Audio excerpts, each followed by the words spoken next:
then Senator Amy. Thank you, Mr. Chair. Of course, I will support my chair. But I pose the question, if this is so urgent, which I think it is, why did the department, regardless of who is sitting as secretary, did not include it in the initial NEP? First quarter of this year up to June. Assuming they did not think about its necessity then, why did they not present it during plenary debates in the House of Representatives and in the Senate? Assuming they still forgot, why did they not write the letter during the time of the HGAB? Assuming they forgot again, why did they not give it way before the BICAM?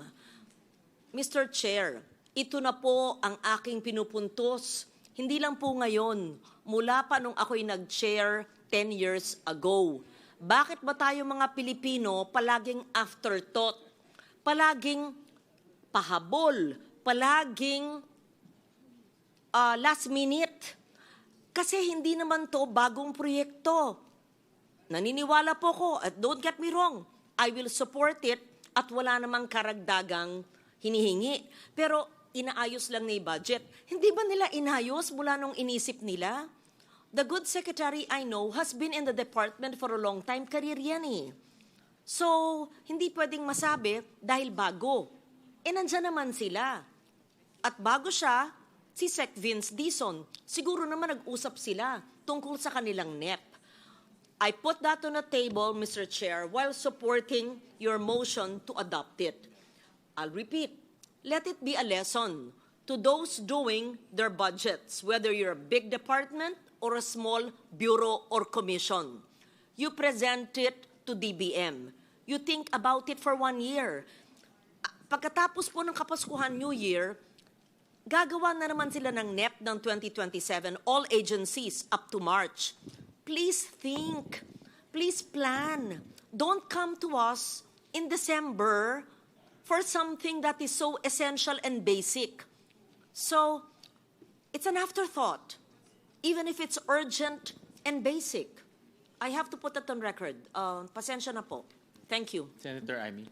Yes, Mr. Chair. Recognize Senator Amy first. Yes, Mr. Chair. Kahapon pinuna ko na po ito dahil tama ba yung pagkaintindi ko, binawasan na ng halos kalahati ang Metro Manila Subway at yung ganun din yung North-South Commuter Railway dahil sang-ayon naman tayo na napakababa ng performance. Pero ito ang inaasam-asam ng ating mga sumasakay ng iba't ibang public transport na sa wakas magkakaroon tayo ng subway system. Ang pagkaintindi ko ba, babawasan pa lalo itong dalawang to? So we are decreasing, further reductions of 1.8 and 1.8 din sa bawat isa. Is that the understanding? So from 25 billion Metro Manila Subway, and 37 or 38 billion of the North-South, may bawas pa ng 1.8 kada isa. Paliit na lang ng paliit to. Paano yan? Palaki ng palaki yung commitment fees natin at yung reputational damage natin talagang insurmountable na. So babawasan pa to lalo. Foreign funded to, nakakaya to. Balasubas na yung Pilipinas, Diyos ko.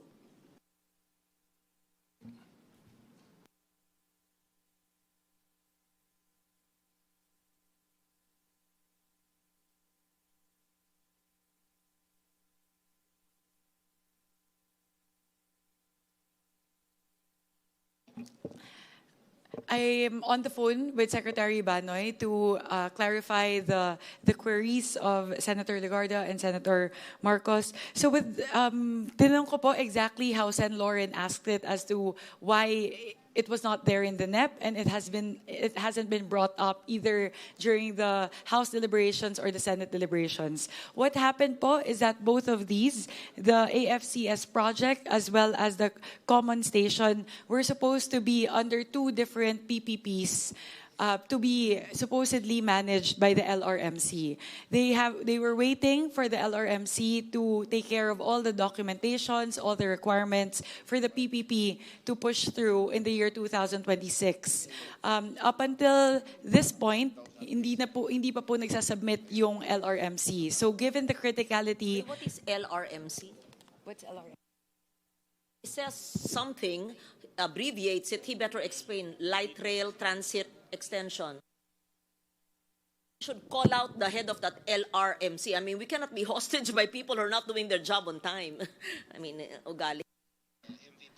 The LRMC po is the Light Railway Management Corporation. That's under him. Management O Corporation. pagalitan niya yung head niya.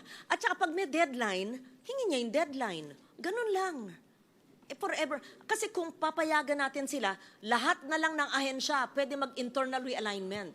This one po, Sen. Lauren, the LRMC is a private corporation.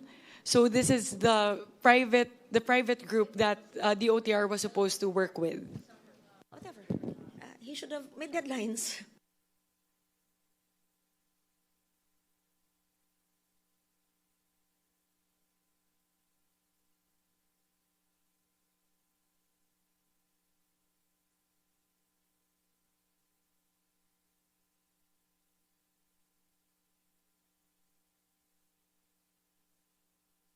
Actually, in fairness to the department, nasa Tier 2 siya. Nakalagay ho siya sa Tier 2, but hindi ho natanggap because of fiscal space. However, you're right, Senator Lauren, being a veteran in the Committee on Finance, na merong opportunities, many opportunities to submit. Correct. So, Senate nakakaano hearing, dapat talaga. sinabi. But then again, when we were evaluating the projects, lalo na yung automated fare collection system, ito napakahalaga dahil ngayon yung ating fare collection system ay merong manual, merong yung old technology. So they want to move forward with the new technology. Parang sa Hong Kong or sa Bangkok na tinatap nilang pwedeng gamitin credit card. So that's the essence. So that's why when we were evaluating this, nakita namin na maganda naman yung kanilang proposal. As to the yung query ni Senator Amy, pagdating kasi sa dito sa hold on.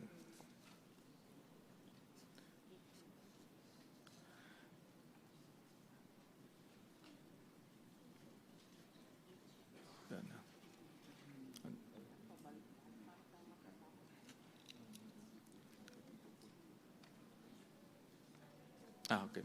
Meron pa ho, let's say dito po sa North-South Commuter Railway, meron pa ho silang approximately 30 billion pesos sa continuing appropriations ho nila.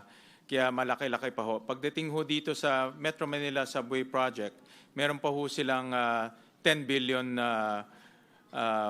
pesos na naka-allocate. So that's why I think because nung in-evaluate ho nila yung kanilang utilization rate as well as the importance of the other projects, nag-realign ho sila nung kanilang budget.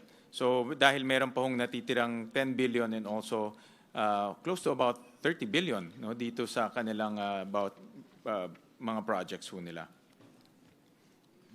Mr. Chair, Yes, Senator Erwin? this is just a point of suggestion lang. Siguro, BICAM po ito di ba? We're trying to reconcile between the House, the GAB, and ours. And this is not the time wherein we insert a budget like this. May panahon, Mr. Chair, na sa NEP, and then sa House Committee, sa atin, sa committee natin. Bakit dito? Ang problema dito, Mr. Chair, baka naman maging kaugalian na ito in the future. Every time magba-BICAM, ay pahabol natin. Kasi okay lang pala dahil yung unang BICAM nila na nag-live, nahabol naman ng LRT. Baka every year na lang, pag hindi nila nailagay sa NEP, nakalimutan nila sa committee level, hahabulin nila sa BICAM. This should be, we have to set rules here, Mr. Chair, kasi baka maging kaugalian na ito in the near future, Mr. Chair.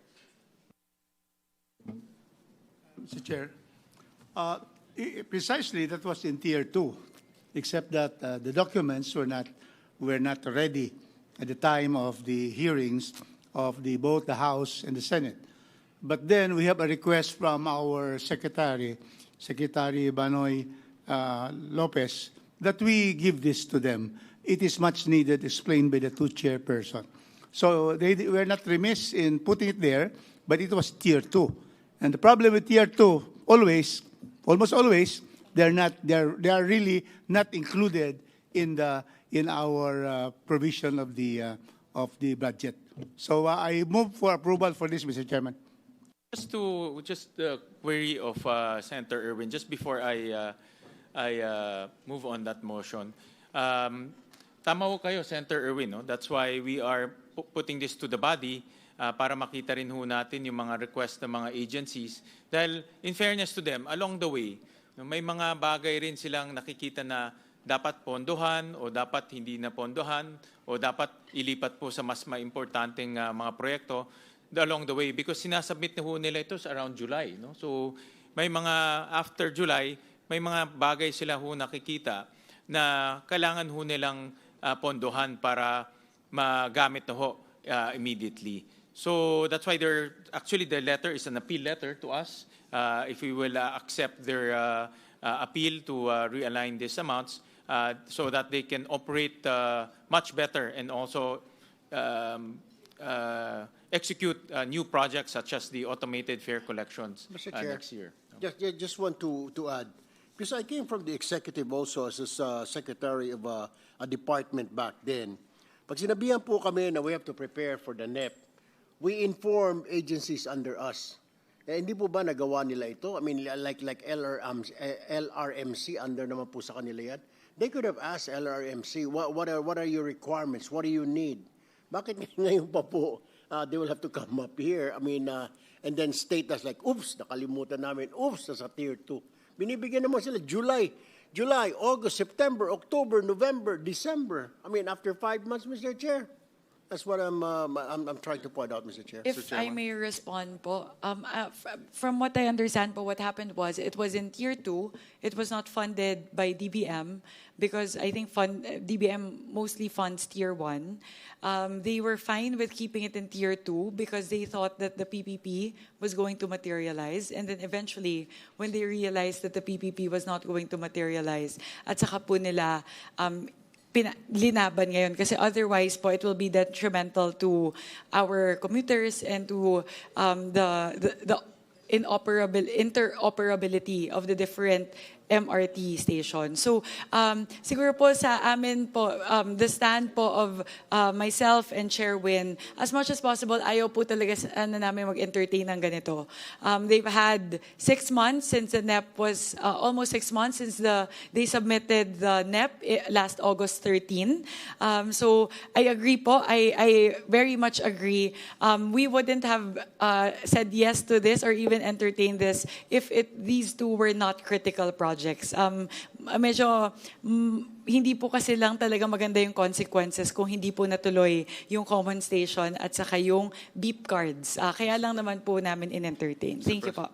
Mr. Chairman? Yes, Senator Kiko. Yes, well, I share the concern of Senator Erwin Tulfo, and therefore, perhaps moving forward, and for the guidance of future BICAMs, do we take this as precedent setting, that in future BICAMs we will accommodate matters that should have been raised at the committee levels in the House or in the Senate?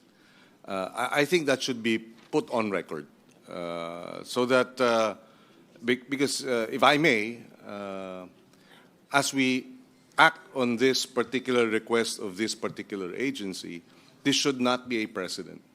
It should not be considered or set a precedent for future bicameral conferences, conference committees, and for future budget deliberations. That in the last moment, in the last 5 meters of a 10,000 meter run, somebody will step in and say, can you include this and approve this? So hopefully, for the guidance of future bicameral conference committee meetings, while we will support the position of our chair, this should not be considered or as precedent setting, and that future budget requests of this nature should not point to this decision of the bicameral conference committee as precedent. Thank you, Senator Kiko. Senator Erwin? Well, I support, Mr. Chair. I mean, both chairpersons, their point, I support.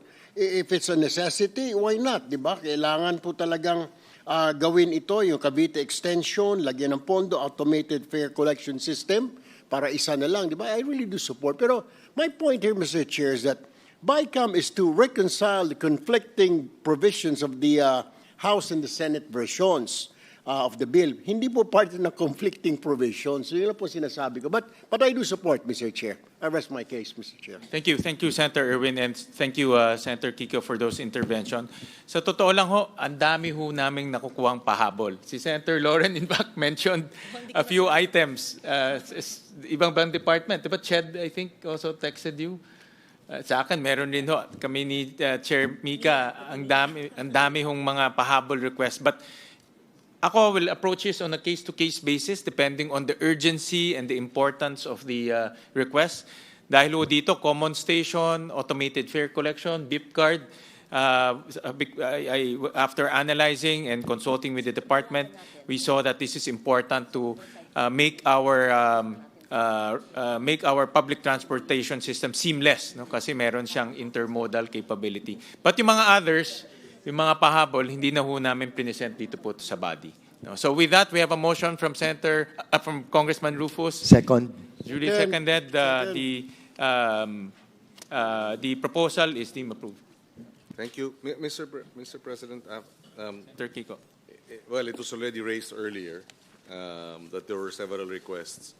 I would just want to place this on record that after we approved the budget of the Department of Agriculture, that evening, December 15, when did we approve the DA budget?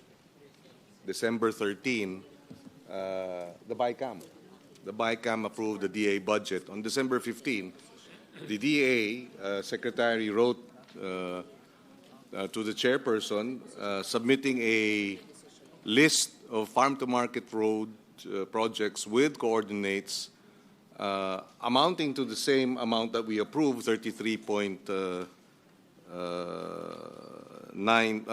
billion, except that 8.9 billion worth of projects were introduced as in the December 15 letter, which was not in the list of projects that we approved on December 13.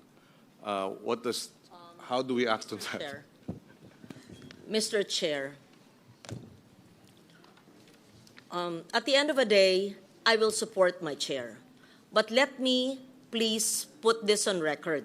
Just like I spoke last night and now about the OTR, it's the same issue with the Department of Agriculture. If the more than 8 billion pesos worth of farm-to-market roads were indeed essential in serving our farmers in the hinterlands, why was it not included in the NEP or even in the HGAB?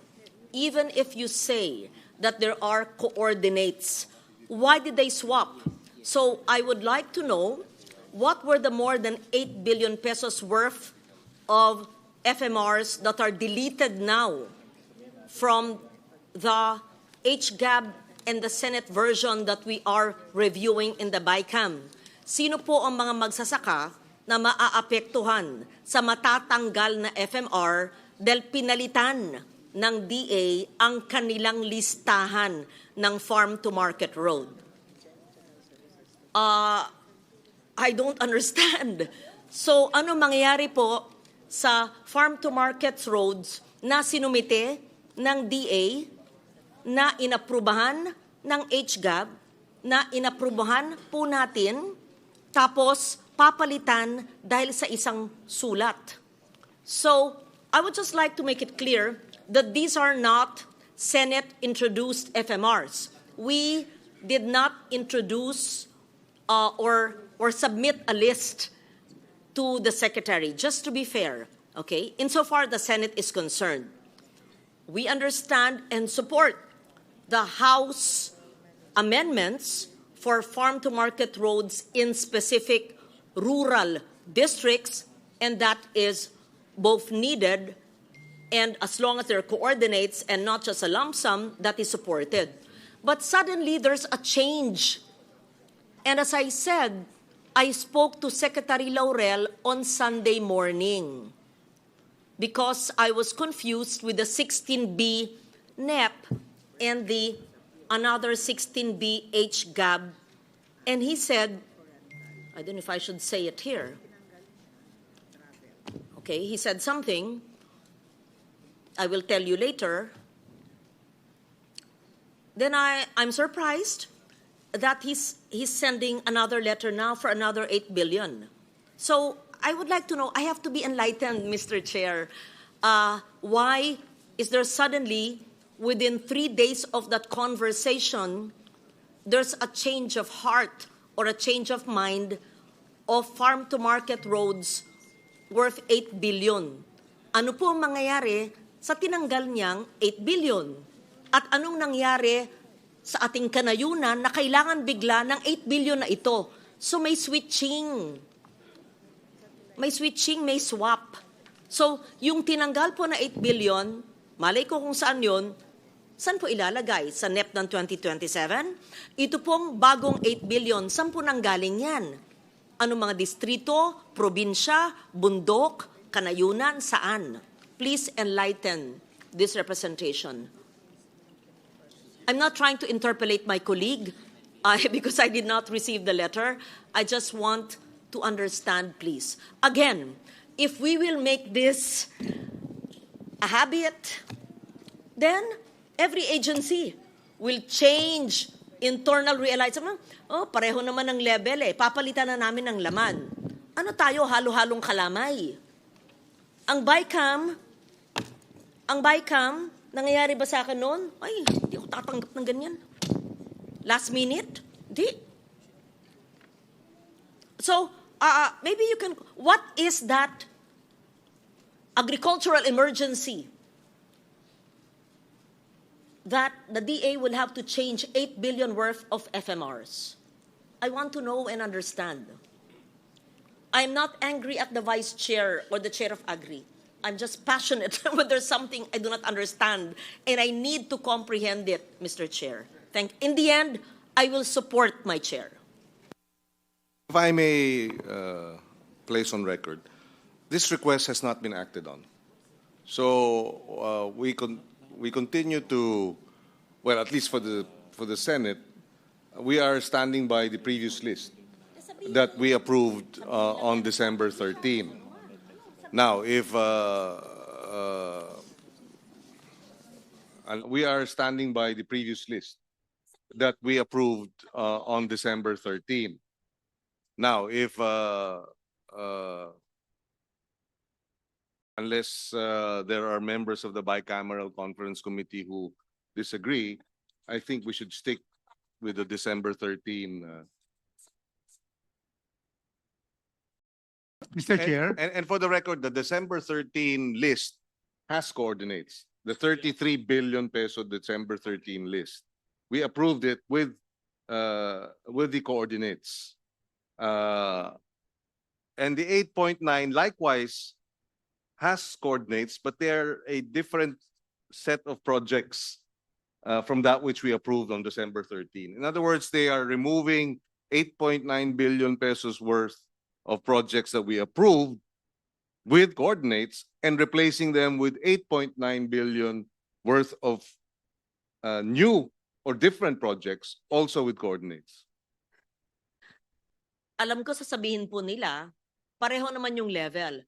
Pero again, kung pinayagan natin sa DOTR, sa DA, what will stop other agencies? Change na lang yung listahan ng classroom, sa DepEd. Change na lang yung ibang mga highway at multipurpose sa DPWH. Palitan na lang lahat ng irigasyon sa NIA. Tanggalin na lang. These lapses will affect the planning of projects that are, we're so diligent in our responsibility to plan, to submit requirements. Tapos isang sulat lang, palit. I think you have, I'm sorry, Mr. Chair.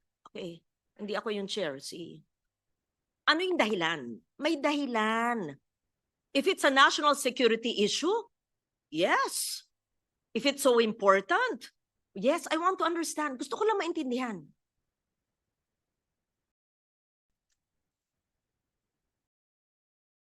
So there's something he knows that we don't know.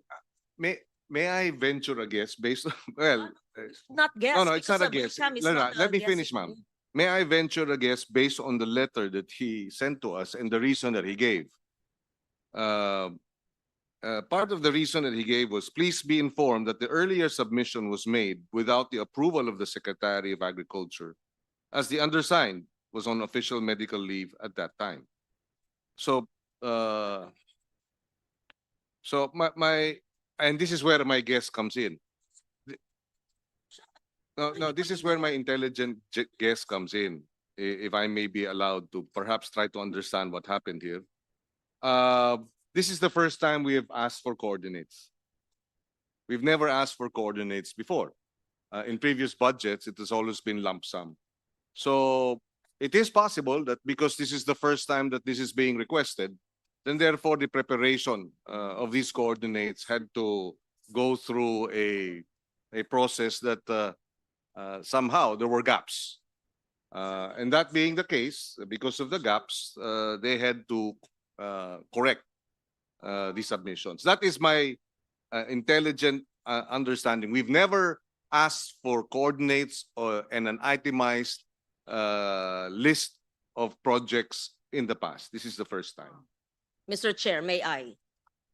Ang DPWH, months ago, sabi, overpriced. Bunuan budget yan. Overpriced. Ibaba. Paulit-ulit. Sa hearing, sa technical working group, sa media, even the president said the same thing. Our chair worked diligently with LBRMO, everyone, and DPWH, binaba. Ayon sa kanilang inputs at methodology, binaba. In-approve natin. Sa BICAM sabi, itaas. Kaya nga nagkaroon ng impasse for a while, pero nasolve natin sa CMPD. Thank you to the House for agreeing for a truthful, accurate budget. Salamat. Tapos DOTR. Yan, may letter. Internal realignment. Sige na. Tapos ang DA, yung 8.9, hindi pala official transmission yan, hindi pala in-approve ng secretary, we approved it. What does it make of us? It's not an official list. Now this is the official list.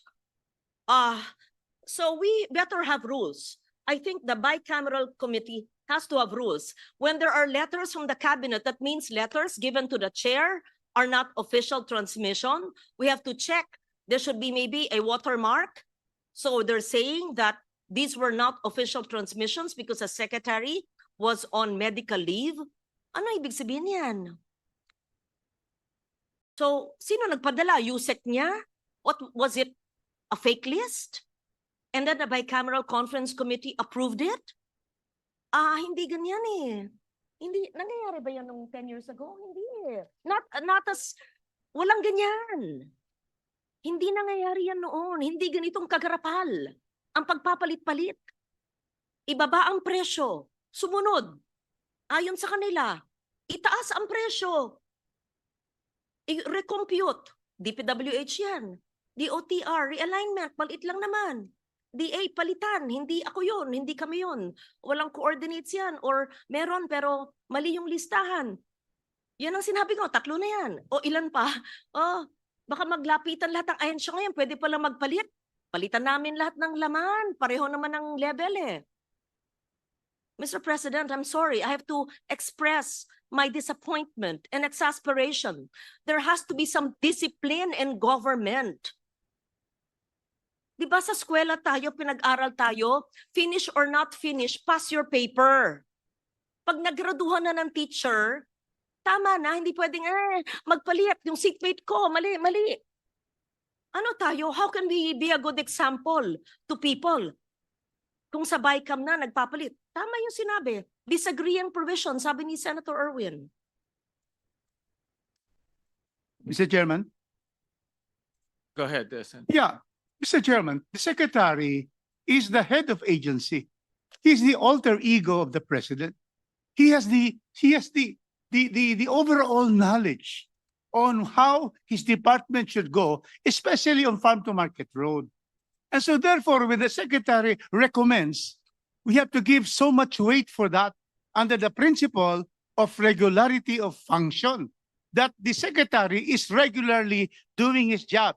And to the best of his knowledge and ability, that is the list that he believes should be implemented. So therefore, I support the new list because that comes after a good study by the Secretary. He was on leave when that was given. Probably the NEP did not have the proper amounts and the proper coordinates, and there was none. Now there are coordinates, and he wants to correct it. He wants to have something that will be implementable. So I support, Mr. Chairman, the new list of Secretary Kiko Laurel. Thank you.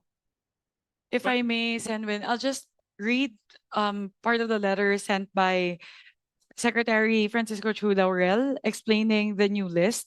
After thorough consideration, the department has identified the final FMR projects that are critical in linking key production areas. These projects were selected based on their readiness for implementation, consistency with national and regional development priorities, and their projected contribution to enhancing agricultural productivity, minimizing post-harvest losses, and expanding market access for farmers in priority areas. Further, the department will be undertaking for the first time the direct implementation of farm-to-market road projects. Hence, the attached final list consists of projects that are operationally workable on the part of the department and conducive to timely and effective implementation. I'm not sure if this is the same letter that Sen Kiko has on hand, because also in the first paragraph, he explained that the undersigned was on official medical leave at the time that during the earlier submission so he says that please be informed that the earlier submission was undertaken without the approval of the Secretary of Agriculture, as the undersigned was on official medical leave at the time.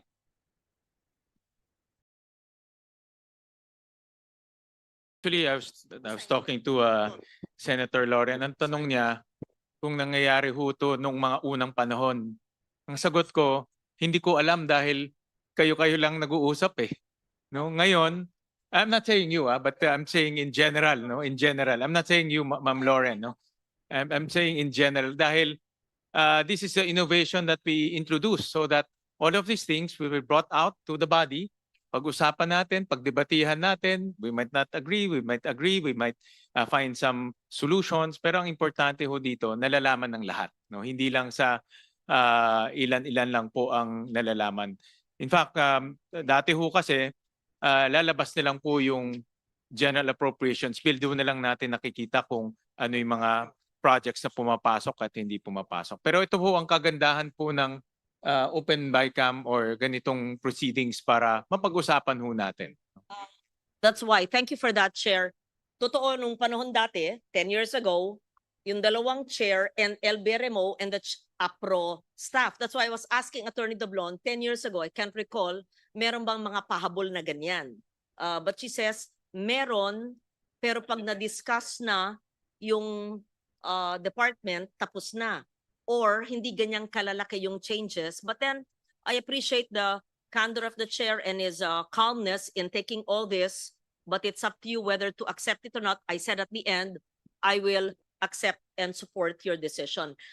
We just have to agree na wag masanay lahat ng ahensya na magpalit sa last minute. We have to change that attitude. Yeah. But I support you, Chair.